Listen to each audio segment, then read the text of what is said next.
Good evening, ma'am. I'm Onela Bimbalino from 3CRI A1-H. My presentation for today is paint analysis, and here is the two lesson objectives of paint analysis. Is define paint, differentiate physical and chemical features of paints. And here is the table of content. Describe the nature, purposes, and types of paint, and give example. And describe the physical and chemical features of paint, and give example. Describe the methods of collection of paint, evidence for question samples and known samples. And the last, describe the importance value of paint analysis in criminal investigation. Describe the nature and source of purpose of ink and give example. Ano nga po ba ang paint? Ang paint po is found on the surface of many things. It is mainly to protect the material. It is a place on for the decorative purpose. Marami po sa yung difference ng mga paint. No? Automotive paint, architectural paint, and paint tools, bike paint, and cosmetic paint, and nail paint, and boat paint. Yung automotive, yun po ginagamit po sa mga sasakyan, yung mga pagpipintura po. Yung gusto ko nila palitan ng mga kotse nila. And yung sa architectural paint naman po, yung pagpipintura ng mga building. Makikita po natin sa picture, may matibang kulay po.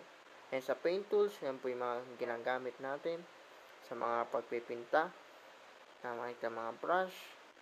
And yung mga iba't ibang mga painting. And sa bike paint naman po, yun po yung mga magagandang design na pwede mo pong palitan. Kung ayaw nyo po ng yung simpleng paint, mag-iba po kayo ng ibang disenyo. And sa cosmetic paint po, yun po ginagamit po sa mga festival o sa mga carnival, sa mga pang show po, ganon. And sa nail paint naman po, yun yung pag-cutic sa mga babae, may mga iba't ibang mga kulay po ang paint po niyan. And sa mga boat po, yun po yung mga pinipintura, mga boat nila, katulad po sa mga pantigmang dagat, sa mga iba't ibang paint po, na kung ano yung mga gusto po nila. And describe the three basic groups of ink properties and give example.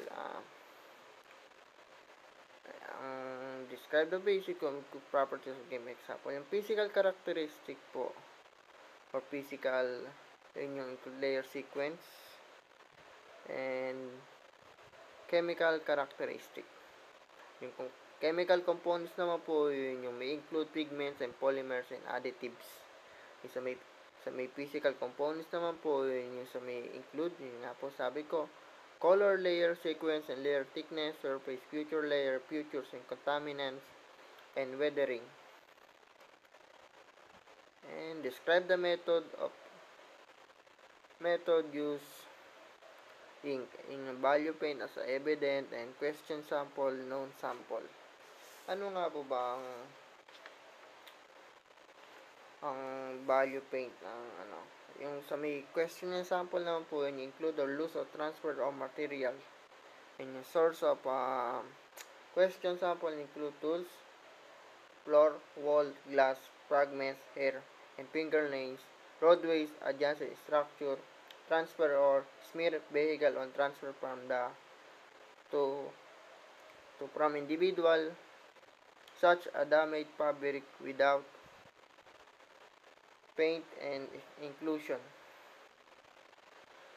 And sa may known sample naman po, yun yung when feasible known paint sample must be collected from the area and close possible to, but not within the point or points of damage or transfer.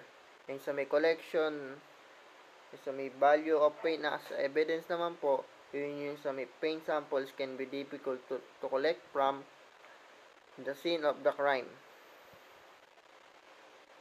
And describe the importance of ink analysis in criminal investigation. Ano nga po ba yung na yan? Paint analysis may be proposed between question and known sample and sample, then identification, motor vehicle, model, and years manufacture, and comparison of question and known sample and search for different appearance, the layer sequence shape, thickness, and or some other physical. And the goal of examiner is the access to significance of any observed and different identification of motor vehicle, model or year manufacture entails making chemical and color comparison. And the truth examination paint update and the scene of the crime and link could be made between people, place, or object. And the examination of paint usually involved in comparison from the crime scene with the sample of paint that has been taken from unknown source. At yun lamang po at maraming salamat.